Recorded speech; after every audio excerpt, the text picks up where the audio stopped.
pertanyaan awal saya adalah Sulingge itu apa sih?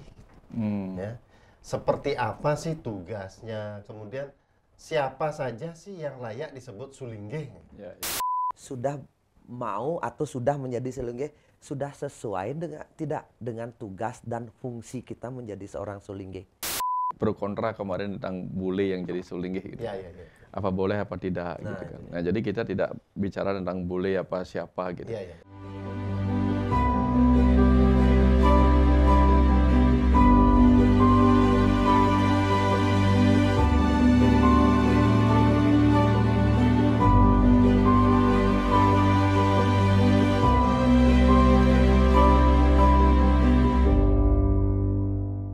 Swastiastu, salam rahayu, Swastiastu, Pak Surya, Pak Dokter.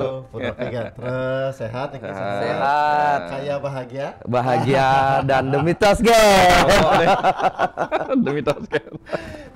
Ulang. Pokoknya tetap di Demi Tosgen. Oke. Suksma Pak Dokter, Pak Utu meluangkan Iya. waktunya, akhirnya kita bisa diskusi lagi Iya. setelah sekian lama nih. lama. Seminggu ya? Seminggu. Lebih. Karena baru upload seminggu lalu.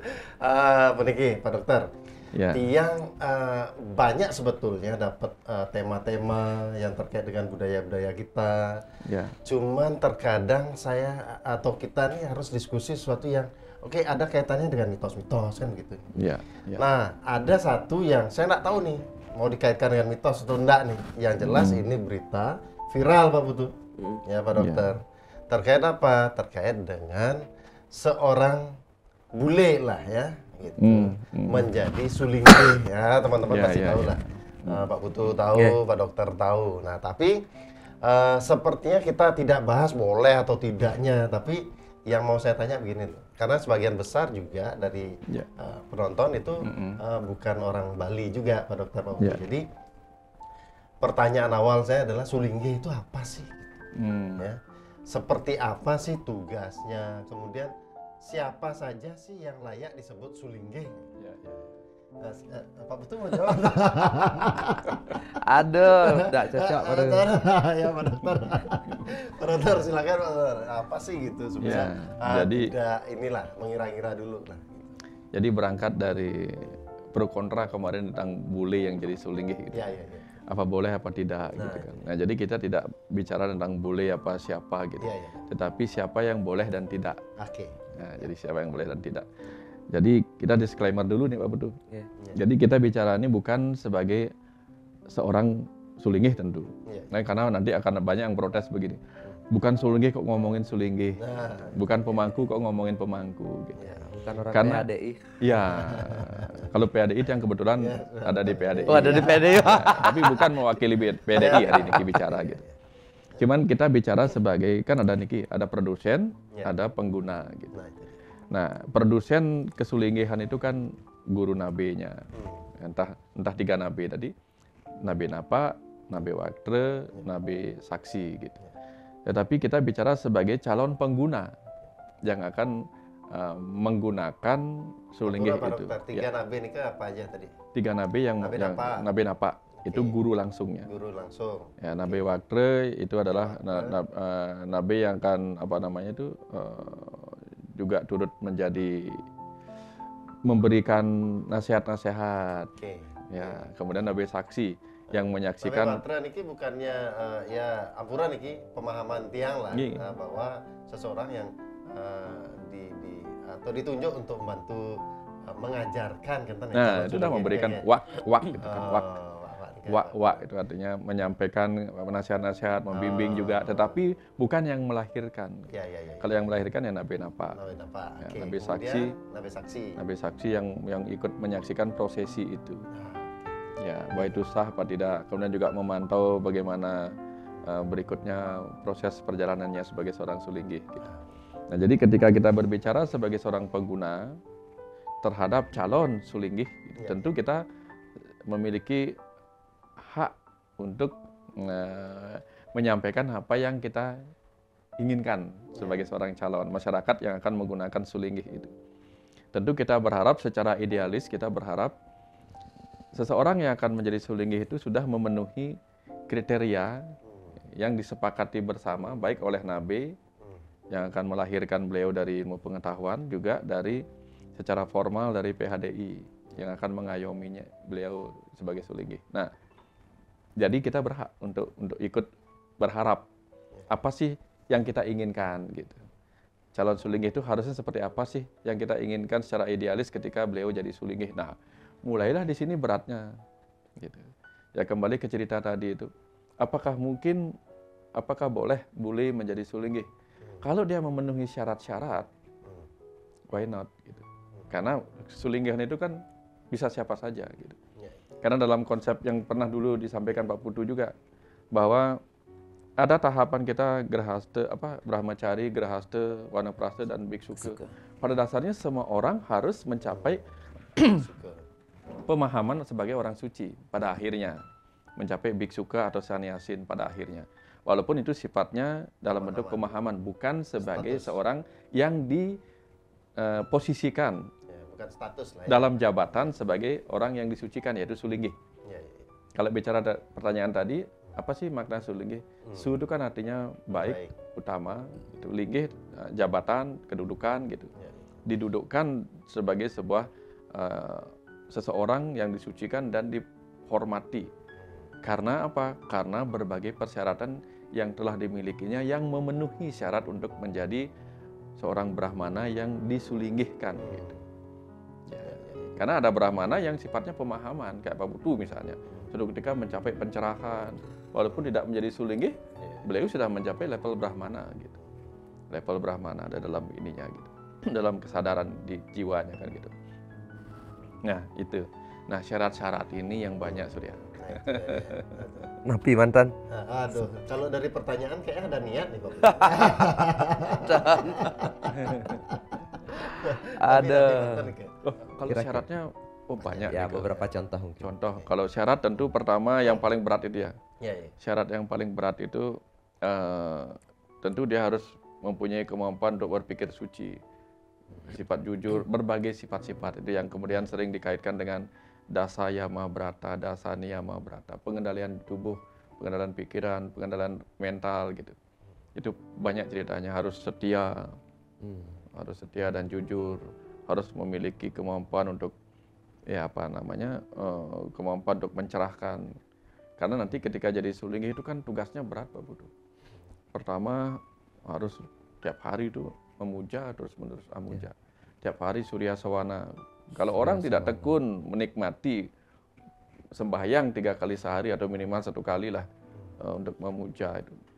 Kemudian yang kedua yang disebut adhyaya gitu. Adhyaya itu tekun mempelajari kitab suci. Gitu. Nah, tekun mempelajari kitab suci. Nah, ini kan juga berat tugasnya. Dan ketika kitab suci yang dipelajari itu adalah kitab suci berweda yang berbahasa Sanskerta atau lontar-lontar yang berbahasa Kawi atau Jawa kuno atau bahasa Bali kuno lah. Berarti kan dua hal ini juga berat. Belajar bahasa Kawinya susah, belajar bahasa Sanskertanya susah. Kapan seseorang itu bisa tiba-tiba dalam setahun sudah jadi Sulinggih itu luar biasa. Memang semua Sulinggih bisa bahasa Sanskerta kan? Logikanya harusnya begitu, syaratnya harusnya begitu. Karena ketika dia adalah karena gini Pak Putu, ketika dia jadi Sulinggih, tongkatnya adalah sastra, Pak Putu. Makanya disebut itu bertongkatkan sastra, simboliknya membawa tetekan. Dia menekankan pencerahannya berdasarkan sastra. Sastra apa yang dibaca kalau bukan versi Bali? Sastranya kan adalah nggak cukup waktu 1 tahun itu, Pak. Nggak cukup, Pak Putu. Nggak cukup pelajaran. Belajar bahasa Sanskerta aja, dia nyerah dah. Bahasa Kawi aja, Bahasa Bali halus aja berat. Bahasa Bali halusnya berat. Nah, artinya ketika mempelajari bahasanya saja sudah berat. Hanya untuk bisa membaca lontar-lontar, weda-weda, belum lagi belajar nulisnya, luar biasa. Sehingga jujur secara pribadi dia mengagumi Sulinggih-Sulinggih di Bali yang mencapai seperti itu, mencapai kelayakan seperti itu luar biasa karena beratnya luar biasa. Berat itu syaratnya. Berat. Batal jadi Sulinggih dia. Sehingga nyerah dari awal. Sehingga saking beratnya Surya. Sepertinya Sulinggih itu tidak tidak sempat main medsos. Coba bayangin itu. Ketika ada waktu, nah di luar waktu istirahat normal lah. Kalau selinggih normal istirahat seperti kita 8 jam sehari. Jadi masih ada waktu berapa tadi ya? 16 ya? 16 jam. Pagi-pagi nyuri asawana. Ya, kemudian kalau tidak ada acara keluar, ngisi acara, ya tentu harus belajar. Kemudian ada swadhyaya, belajar merenung kepada diri sendiri. Kemudian adya adya paka ya, itu artinya terus merenungkan tentang Tuhan, dhyana, terus-menerus begitu Pak Putu. Bayangkan beratnya itu, rasanya enggak punya waktu untuk mengerjakan hal-hal lain selain fokus kepada pengetahuan. Ya. Belum lagi begitu ada waktu diundang ngisi acara gitu, ngeluh kepala seraya namanya. Ngeluh kepala seraya memberikan pencerahan di mana-mana gitu. Ya adya paka itu memberikan pencerahan. Belum lagi yang datang ke gereja gitu.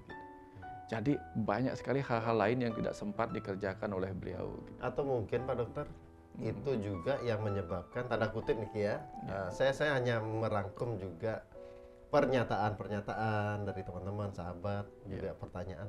Nah merangkumnya adalah, apakah itu penyebabnya sekarang seorang Sulinggi itu seakan-akan lebih mudah didapat status itu dibandingkan zaman dulu? Karena apa? Mungkin diperlukan lebih banyak lagi atau gimana gitu. Nah, menurut Pak Dokter gimana? Apakah seperti itu adanya atau nggak perlu terlalu banyak, yang penting kualitasnya atau gimana nih? Boleh dong kita berwacana gitu. Sebaiknya seperti apa sih situasi sekarang ini? Karena banyak juga teman-teman menyampaikan, terlalu gampang lah gitu. Saya nggak mengerti. Kalau saya pribadi ya saya tidak paham apakah itu gampang atau tidaknya. Saya pribadi tidak paham, tapi begitulah wacananya. Gimana Pak Dokter? Iya, karena jadi Sulinggi itu kan selain mempunyai guna yang banyak sebagai modalitas pertama, guna pengetahuan itu, juga dana Surya. Dana sekarang kan mahal untuk jadi Sulinggi.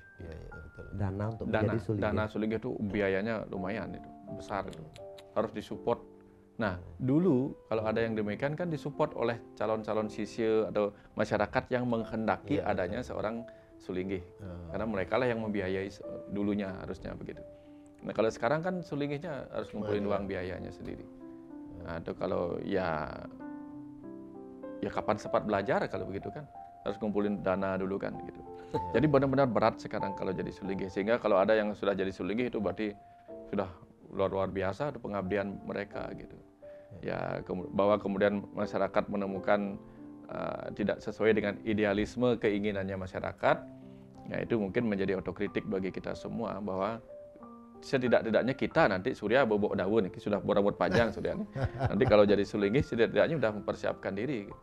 Siapkan guna sebanyak-banyaknya, minimal mengetahui bahasa Kawi, bahasa ini gitu. Nah, itu yang berat gitu. Yang memiliki saudara gitu, dari Sulinggi di Kuta. Beliau sudah jadi nabi sekarang. Itu memang ilmunya banyak. Wah, ilmu bahasa Kawi segala macam. Memang jago beliaunya, jago nulis tulisannya, karena beliau dulunya memang seorang pandai.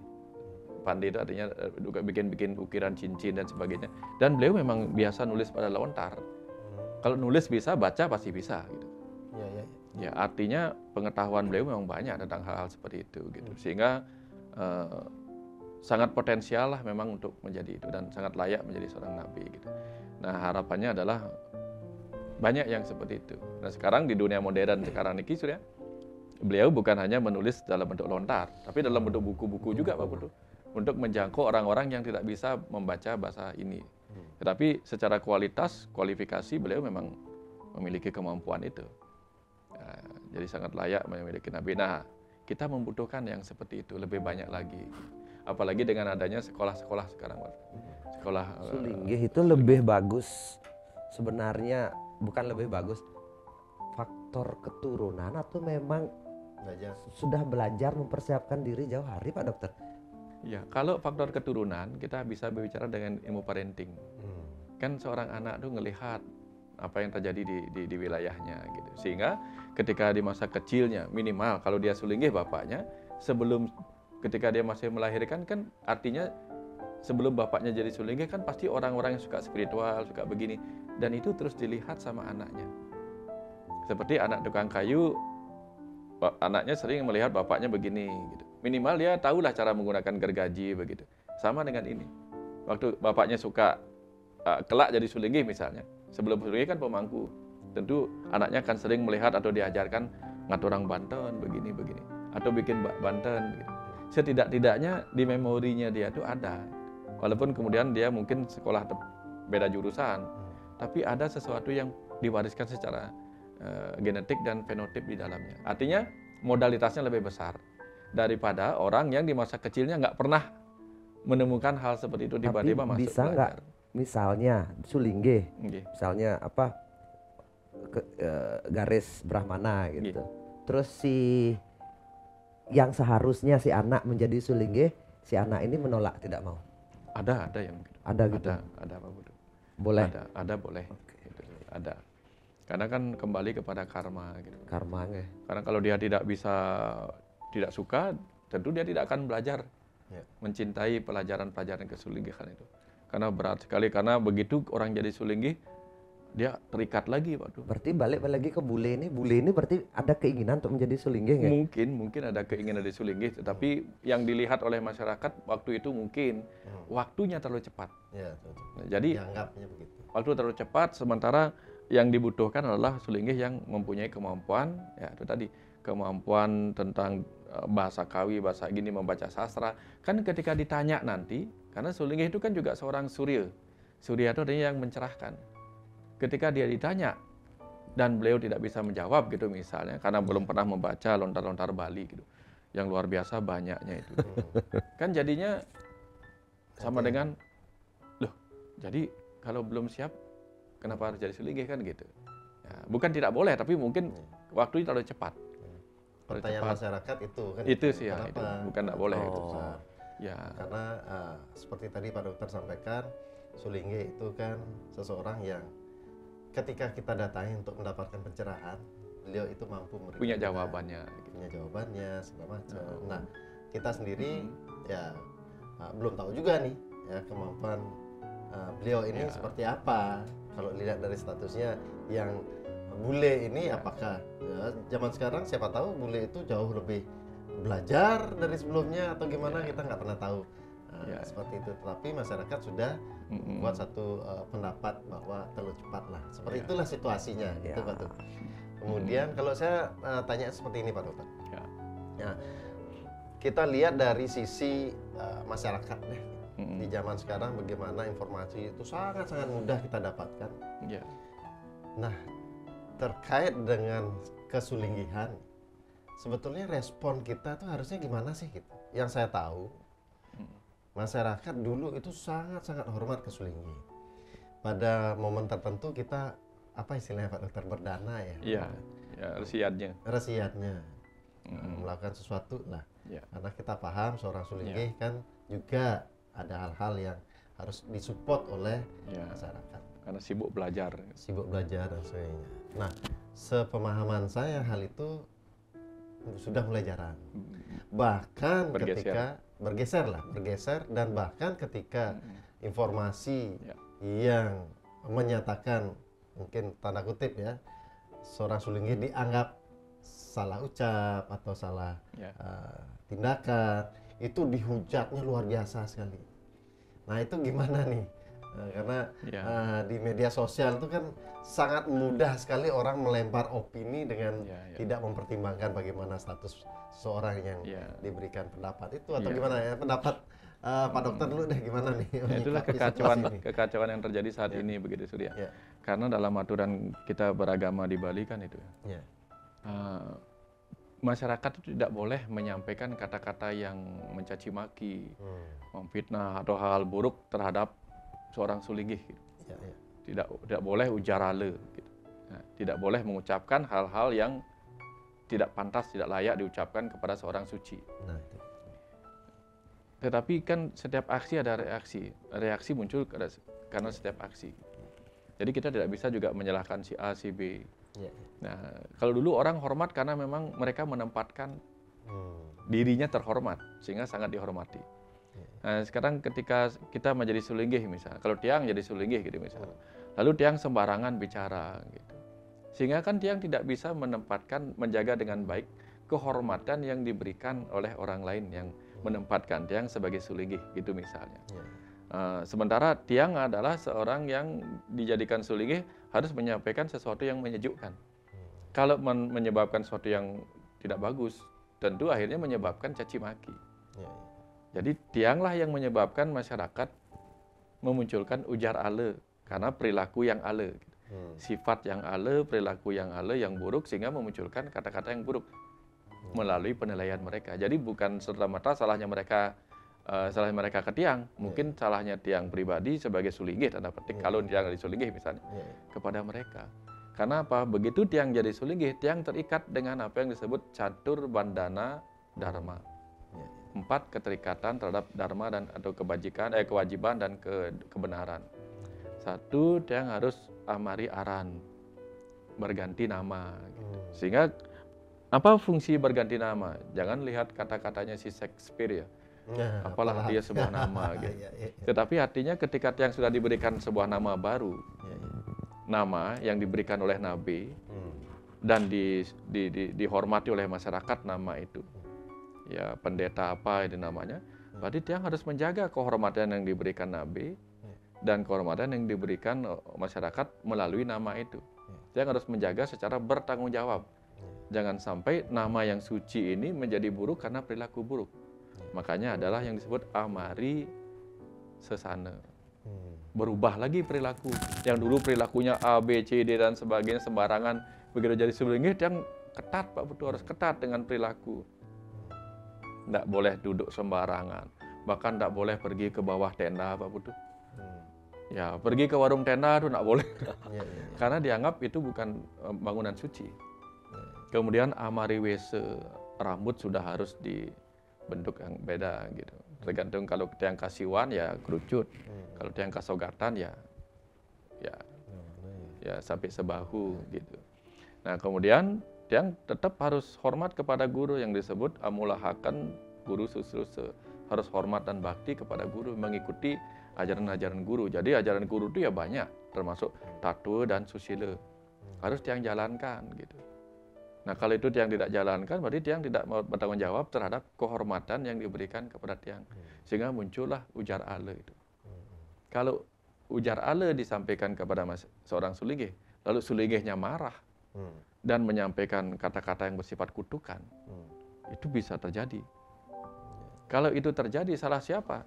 Salahnya kita sebagai sulinggih mengutuk kehidupan ini. Hanya gara-gara kita dicaci maki karena kesalahan kita juga. Gitu. Kebayang Pak Putu kejadian di Bali ini, apa yang terjadi begitu? Orang-orang suci misalnya sampai mengutuk. Nah, ya ada yang bertanya kemarin tadi di Facebook Pak Putu. Bagaimana dengan Resi Durwasa? Yang suka marah-marah, yang suka mengutuk. Masih ingat cerita Resi Durwasa itu? Ya itu dah. Dia bisa mengutuk, bisa juga memberikan anugerah. Resi Durwasa memberikan anugerah kepada Sri Krishna agar dia kebal. Tetapi Sri Krishna mungkin tidak semuanya dibalurin dengan berkahnya itu. Kakinya tidak dibalurin, akhirnya mati karena panah di situ. Kemudian Dewi Kunti diberikan berkah doa. Tetapi banyak juga dia mengutuk. Ketika tidak diperlakukan, Sakuntala dikutuk. Banyak yang dikutuk juga. Artinya apa? Seorang suci itu mempunyai kemampuan mengutuk dan memberi berkah. Dia mengutuk kalau dia terprovokasi. Kalau orang suci kena ujar ale terprovokasi. Sehingga dia harus mengendalikan diri.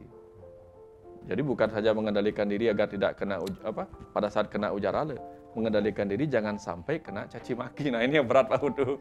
Niki sebenarnya yang perlu bicara Niki ke Pak Putu sama Surya. Kenapa? Kedua-duanya Surya Niki. Tiang jejah ngomongin kene-kene. Makannya mah takon liu. Tapi dari sudut kita lah. Dari sudut kita sebagai pengguna, Pak Putu kan punya harapan lagi. Apa sih yang kita harapkan? Minimal kita kan ya lah berwacana sebagai kita pengguna gitu. Karena kita juga nantinya akan dihadapkan sama seperti itu. Saya juga ketika melihat situasi yang ada hal yang harus kita kritik nih. Ya. Nah, terkadang pingin juga mengkritik, kemudian satu lagi sisi melihat, aduh, sudah pantas saya untuk mengkritik gitu. Saya potong Surya, saya potong ya, benar, yang potong. Sebenarnya kita tidak sedang mengkritik yang sudah jadi ya. Karena apa? Di usia kita sekarang, suatu ketika itu kita yang seangkatan dengan kita sekarang, suatu ketika dimungkinkan menjadi sulinggih menggantikan mereka. Jadi kita berbicara ini bukan kepada beliau-beliau yang sudah melinggih, tapi kepada seangkatan kita yang mungkin kelak menjadi sulinggih dan anak-anak kita menjadi sisya atau menjadi masyarakat. Sehingga harapan kita adalah siapapun yang mendengar ini, yang mungkin kelak dituntun oleh tugas kehidupannya menjadi sulinggih gitu. Sehingga benar-benar mengerti apa yang kita harapkan sekarang dan juga anak-anak kita nanti diharapkan ya begitu. Nah, kira-kira seperti itu sih. Artinya apa? Diskusi ini akan jauh tentu saja mempunyai value kepada orang-orang yang sedang bersiap. Saya yakin banyak seperti beberapa komentar tentang para pemangku yang menonton di The Mitos ya tentu saja nantinya akan bernaik tingkat istilahnya. Jadinya merasa lebih hati-hati ngomong katanya pemangku sulinggih ikut nonton ini ikut nonton Mimi gitu. Iya seperti itu. Nggih. Nah, dari Pak Tu. Man mesti. Sudi. Penapi ada pendapat nggak terkait dengan ini? Dalam artian kita kan berpendapat terkait dengan menurut Pak Putu gimana sih situasi sekarang dalam artian sebagai masyarakat melihat situasi ini, melihat sesuatu yang viral ini, kemudian bisa dikaitkan dengan bahasa-bahasa bahwa ada aksi, ada reaksi, kemudian sesuatu itu semakin banyak karena kebutuhan juga banyak. Nah itu. Silakan Pak Tu. Silakan dari manapun boleh lah. Iya, kemana aja boleh ya. Di Bali ini kan setiap di Bali itu dengan desa adat, dengan sistem pemerintahan dan sebagainya nih kita mengenal pemimpin agama atau upacara dipimpin oleh seorang sulinggih. Kan kita nggih sulinggih. Kalau pemimpin pemerintahan, kalau zaman dulu itu raja, ya kan? Raja atau sekarang gubernur. Kalau disesuaikan dengan zaman modern sekarang, kalau seperti Tiang, pemimpin sebuah perusahaan, berarti ada seorang pemimpin disebut dengan direktur. Gitu. Jadinya sulinggih, raja atau gubernur, direktur sebenarnya memiliki posisi tertinggi. Dia posisinya paling tinggi. Jadinya kita sebagai orang yang di bawah ya wajib menghormati, dan yang di atas yang ada sulinggih dia harus menjalankan sesananya atau tugas-tugasnya menjadi seorang sulinggih. Tugas-tugasnya dia menjadi seorang pemimpin atau gubernur, tugas-tugas dia menjadi seorang direktur. Itu yang lihat mungkin.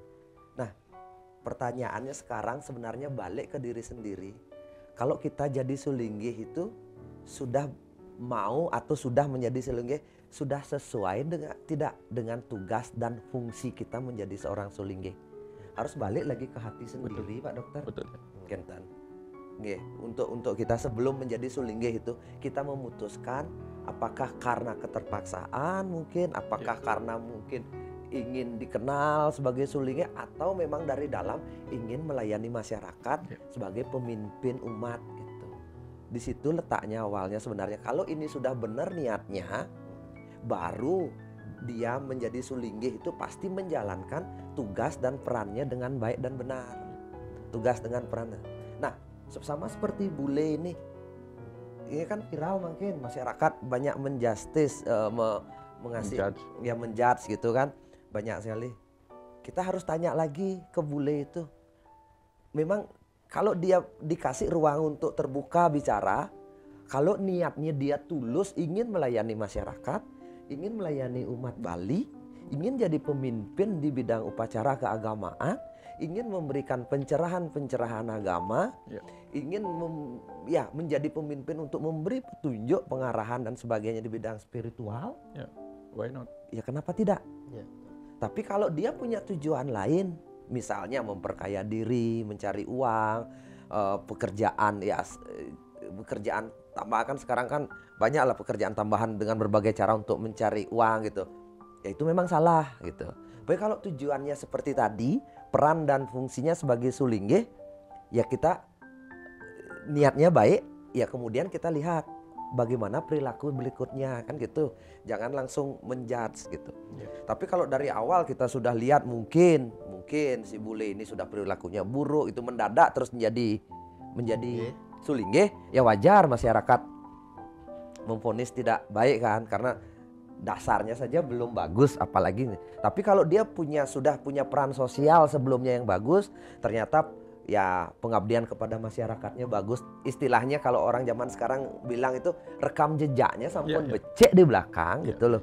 Kenapa kita tidak terima langkah selanjutnya untuk memutuskan menjadi sulinggih gitu loh. Karena bagi Tiang untuk menjadi sulinggih itu kan keputusan yang tidak sangat mudah gitu. Sangat tidak mudah. Dan bagi Tiang itu sangat berat sekali gitu. Tiang menjadi seorang direktur aja berat sekali. Aturan seorang direktur itu banyak sekali, perilaku harus benar, menunjukkan jalan yang tepat. Salah sedikit ngambil keputusan, hancur ini perusahaan gitu loh. Bisa dari untung bisa menjadi rugi. Mecat satu karyawan aja mikir gitu loh. Mem-PHK satu karyawan. Ini ngomongin masalah duniawi saja, berpikir keras. Karena menentukan nasib orang, nasib karyawan, nasib konsumen. Apalagi menjadi seorang pemimpin umat. Karena sulinggih itu kan sejatinya adalah Tuhan yang mewujud sebagai seorang pemimpin kan gitu. Pemimpin yang untuk menunjukkan jalan kebaikan, kebenaran. Untuk menemukan jati diri setiap orang kan gitu. Nah ini bukan coba bayangkan, bukan pekerjaan yang mudah gitu. Kalau kita pilih seleksi ulang lagi, kalau yang berpikir sulinggih yang ada di Bali ya, untuk mengatakan sulinggih yang benar dan sempurna itu ya sangat sedikit ada. Sangat sedikit ada. Tapi dari sekian banyak kekurangan ya kita harus tetap menghormati, memberi jalan, ruang untuk para sulinggih yang ada sekarang, untuk menghormati mereka, untuk melakukan kegiatan-kegiatan kesulinggihannya. Jadinya karena peran kita sebagai pemakai kan, ya supaya tetap tatanan adat ini tetap berlaku ya kita wajib menghormati sulinggih itu dengan baik dan benar. Tapi sulinggih juga yang kita sudah sulinggih itu juga melakukan kegiatan-kegiatannya dengan baik gitu. Karena kan sekarang banyak sulinggih main medsos gitu, kebanyakan seperti ya ingin juga ikut viral gitu. Dan saya juga sering mikir, ini ya kerjaannya gitu, hati kecil bilang gitu, kan gini nah. Karena yang berpikir jadi sulinggih kata Pak Dokter tadi, hampir enggak ada waktu untuk beraktivitas medsos. Ya salah satunya medsos, beraktivitas ya untuk ngewarung ngopi gitu. Hampir enggak ada waktu nih kan. Sibuk mikirin Tuhan aja. Iya sibuk aja ngurusin umat gitu.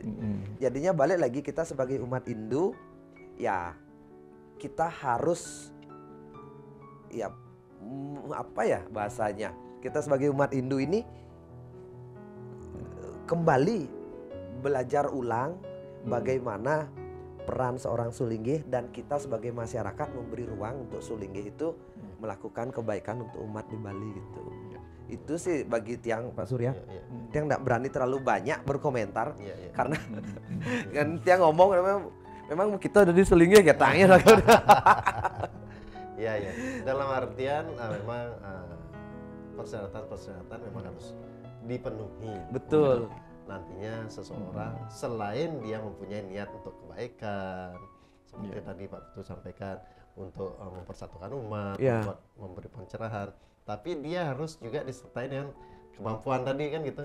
Kemampuan dilihat dari bagaimana track record sebelumnya kan gitu. Dan berikutnya adalah sesuai dengan persyaratan. Kalau sudah sesuai dengan persyaratan, terus apa lagi kan gitu. Tinggal seperti gini saya menjadi seorang sulinggih itu seperti membuat sebuah bank gitu. Tiba-tiba diberikan izin untuk membangun bank, jadi bangunannya sudah ada, izin sudah ada, nama banknya. Begitu nasabah mau datang ke sana, mau dari tabungan, maaf ya kami belum punya brankas, belum bisa menerima tabungan. Terus ada yang mau minjam, maaf ya kami belum punya modal untuk dipinjamkan. Padahal dia sudah membangun banknya dengan gedungnya. Sama dengan ketika kita menyebut menjadikan diri kita seorang sulinggih. Ditanya ini nggak tahu, tanya itu nggak tahu, kan sama dengan kita nggak punya modal dalam bentuk guna. Yang tadi di bank itu modal dalam bentuk dana. Ketika modal dalam bentuk dana tidak ada untuk digulirkan, sama aja ketika kita jadi sulinggih tidak punya modal guna untuk gulirkan menjadi diskusi dan sebagainya nih. Itu ya agak berat. Ya. Tapi kita semua introspeksi sih dengan ada kejadian bule ini. Jangan aja bule di judgement kan gitu. Kita juga masyarakat Bali ya harus berbenah. Sulinggihnya itu harus tatanannya lebih baik kan begitu, belajar lebih baik. Karena saya ngelihat aturan dari PHDI itu untuk menjadi sulinggih itu terus terang tidak masuk akal begitu ya.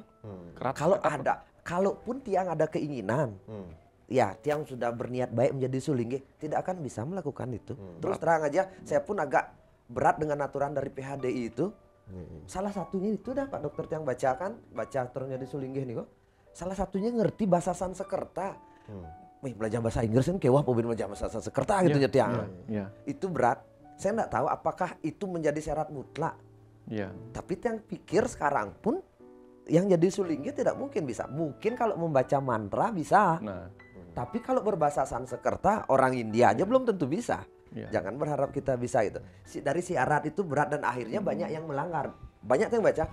Banyak ada beberapa poin yang lihat kemungkinan ini pasti dari syarat tidak terpenuhi gitu. Apakah perlu kita turunkan sehingga lebih masuk akal menjadi sulinggih? Yang penting ada keinginan untuk melayani umat dan sebagainya gitu. Tiang juga nggak ngerti nih kok masalah itu.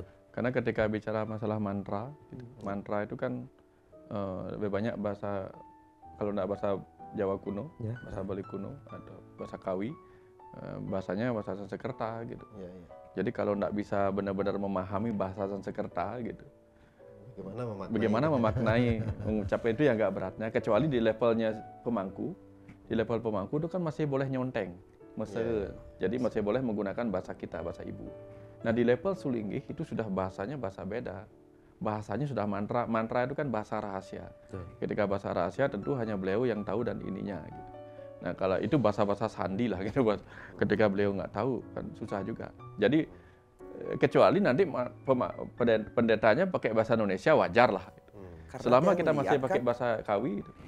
Waktu tiang di Jawa gitu kan, orang jadi sulinggih itu awalnya tamatan TNI gitu loh. Pensiun, kok tamatan pensiunan, umur 50 sekian, terus jadi sulinggih. Bisa mendadak begitu kan, tiang pikir apa sudah siap atau memang karena dipilih oleh umat ini dijadiin sulinggih misalnya, seperti itu. Dari situ tiang berpikir, antara kan kita tidak dididik menjadi sulinggih dari kecil. Tapi biasanya setelah mereka pensiun, bekerja, sudah masanya sekarang untuk melayani masyarakat, menjadilah sulinggih gitu. Berubah profesi secara mendadak ini. Apakah perlu ada sekolah kesulinggihan dari misalnya suatu saat sekolah dari bertahap lah mereka belajar seperti asram begitu. Dari kecil memang ada keinginan untuk menjadi sulinggih, melayani umat sehingga benar-benar terdidik. Kalau di India kita, kalau di India seperti itu. Dari kecil mereka sudah tiap hari membaca itu.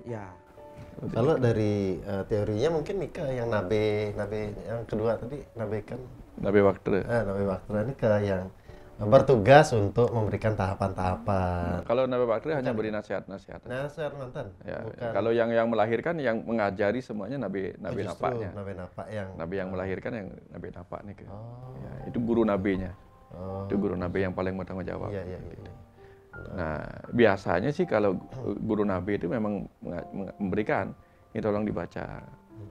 Ya karena disuruh membaca sama guru nabinya karena dia hormat dan bakti pada gurunya. Mau ndak mau kan harus belajar bahasa Kawi. Mau ndak mau kan harus belajar bahasa Sanskerta. Nah artinya sebenarnya yang dimaksud belajar bahasa Kawi, bahasa Sanskerta itu tidak secara keseluruhan.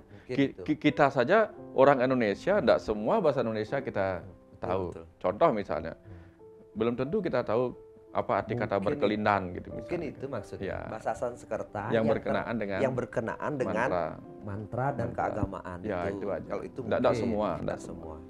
Ya mungkin kalau bahasa metodologinya aspek kritisnya. Jadi aspek-aspek kritis yang sangat-sangat penting harus diketahui wajib mungkin. Kita aja mungkin kalau contoh nih Pak Putu ya. Kita saja mungkin salah. Contoh nih. Kalau Surya ditanyain apa sih arti bergeming itu? Pernah dengar kata bergeming? Apa artinya Surya? Bergeming itu bergerak. Kan itu pasti salah. Kita makanya muncullah kata dia tidak bergeming. Padahal arti kata bergeming sendiri adalah diam tidak bergerak. Betul. Bukan bergeming itu artinya bergerak. Oh. Ya. Sama makhluk kasat mata. Gitu. Jadi kita banyak kita ini. Jadi apalagi bahasa para dewa. Wah, saya tiba-tiba terinspirasi kasat mata. Nanti kita bahas. Saya rasa luar biasa. Sekalipun saya tahu Pak Utu, Pak Dokter hati-hati sekali termasuk dia. Tapi kita hanya menyampaikan harapan. Ya, harapan kita sebagai pengguna. Betul. Kemudian juga kalau saya dari sisi pribadi seseorang yang punya status itu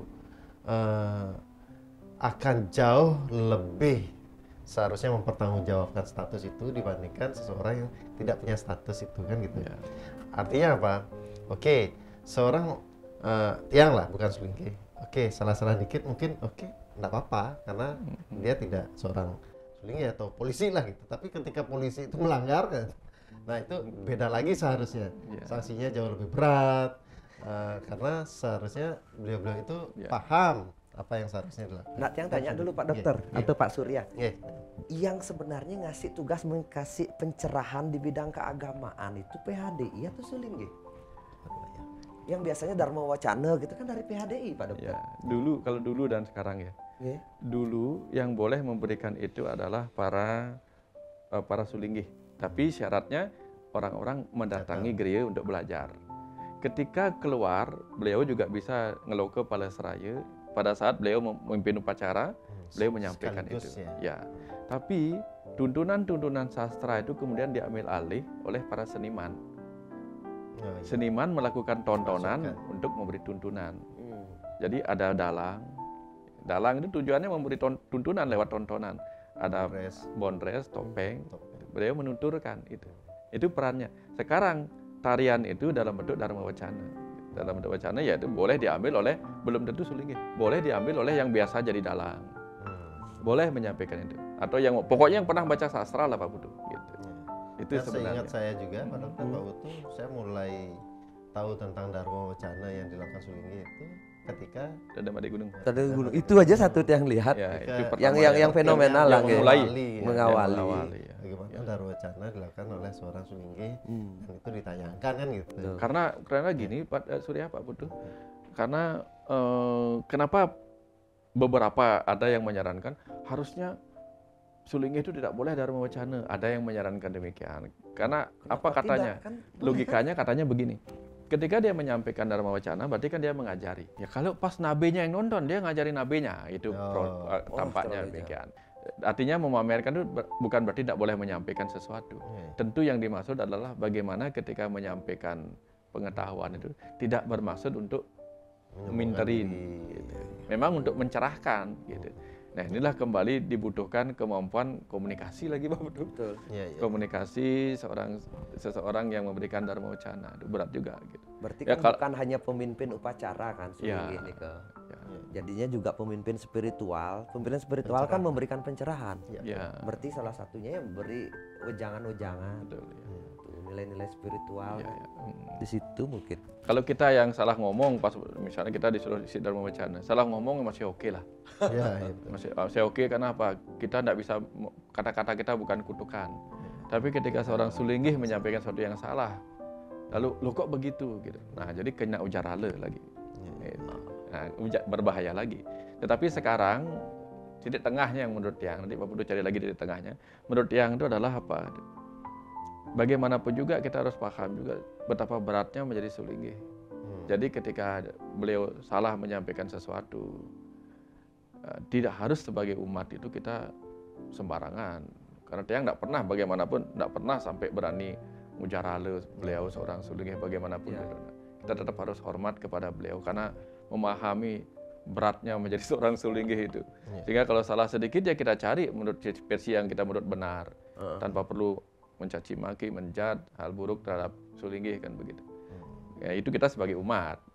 Ya artinya seberapapun kita lihat kurang gitu, kita pasti lebih banyak kurangnya lagi kan gitu.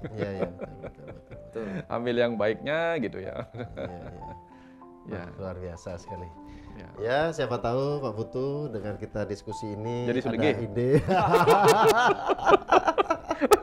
Atau sebaliknya yang sebelumnya punya ide tiba-tiba kayak mulai pasang mundur gitu. Tapi apapun itu kita sesuai dengan tahapannya kan seharusnya memang itu ada tahapannya di tahap terakhir kita. Dalam kehidupan ini kan kita ada mencari ya Grahaste, Wanapraste, Wisuda kan gitu. Ya kalau memang itu bisa dilakukan bagus juga kan, tetapi ya setidaknya buat diri sendiri. Jadi pemimpin buat keluarga. Minimal di kesadarannya nyiwa raga istilahnya. Nyiwa raga istilahnya. Ya. Jadi sulinggih bagi diri sendiri. Jadi meningkatkan kemampuan kita, kesadaran kita gitu, nyiwa raga. Jadi tidak untuk ngeluh kepala seraya, tidak untuk umat. Karena untuk diri sendiri. Kalau untuk umat jangan dulu. Baik Pak Putu, Pak Dokter, semua niki luar biasa sekali. Sampai ketemu di berikutnya. Pokoknya tetap di The Mitos Gang. Rayu.